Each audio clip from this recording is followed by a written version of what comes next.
Thinking about converting a camper van but not sure where to start? I've been through the process twice now and I'm here to share what's actually worth doing and what's not, so you can save time, money and hassle. So let's get into it. Hello and welcome to Wild Free Van Sea. I'm Adam and today we're going to talk about awnings.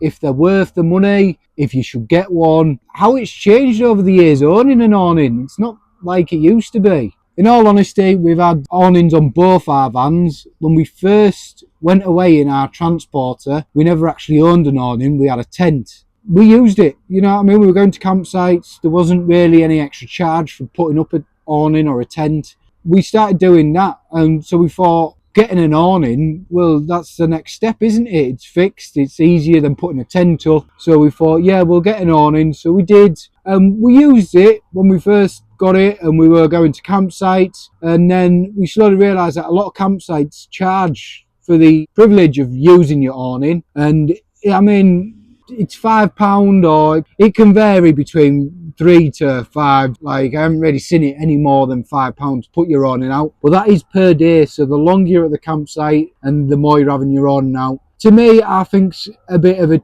cheeky charge. They don't really need to be charging for an awning. That patch of grass next to your van when you go to these campsites isn't getting used for anything else. So it's a bit of an hard one. Like I say, in the transporter, we thought the awning was getting used a lot more because we didn't have that much space inside the van. But when we went travelling around Europe, we found that we were never using the awning. When we're going up to airs, you can't really use them in airs in France. Airs are purely designed for you to just park up. It's a camping car park, that's all they are. You're not really invited to whack out your awning. There isn't really that much space for it. So we never really used our awning in France when we travelled around the first time in the transporter. So when we were looking at doing up another van, we had it in our heads, we're going to save money and we're not going to bother. In all honesty, since we've got this van, the awning came with the van, so we said we may as well stick it up. It's pointless having the awning and not using it. But since we've got the van, we've not used the awning once. It's not even been operated. We've never had it out. Everywhere we've been was going to charge us to use it, and me being the tight Yorkshireman that I am, I refused to pay, so we haven't used it. Now, this is just a personal preference. It is expensive doing up a camper van, and you've got to find out what's worth buying and what's not. Now, if you're a family and you probably need the extra space, yeah, maybe go for it. But if you're not even sure if you're going to be sitting outside your van, because I mean, me and Nicole, we spend a lot of time out and about with the dogs. We don't really spending that much time in the van until we get back to the van, at which point we spent all day outside.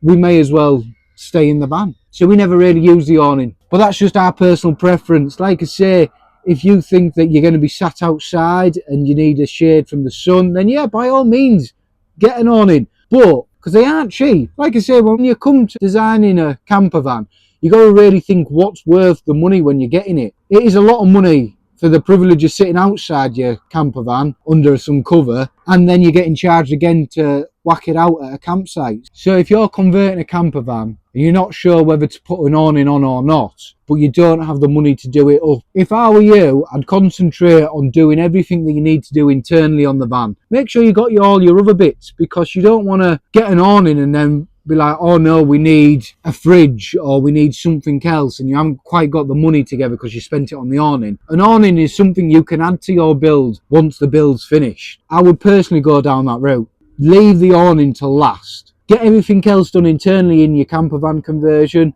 before you opt for the awning, because that is a big expense for something you might not use. And there are cheaper options. You don't have to get these Fuma awnings that are attached to your van. You could get a tent, and there's loads of variety of them online or at Go Outdoors, camping retails. There's loads of options. So if I were you and you're planning on your van build, I'd hang fire, buy a cheaper version, see if you use that enough to warrant you going out and buying an awning to attach to your van. Something you can always do at a later date. And if you've enjoyed watching this video, give us a like and subscribe. We really appreciate it. Catch you next time.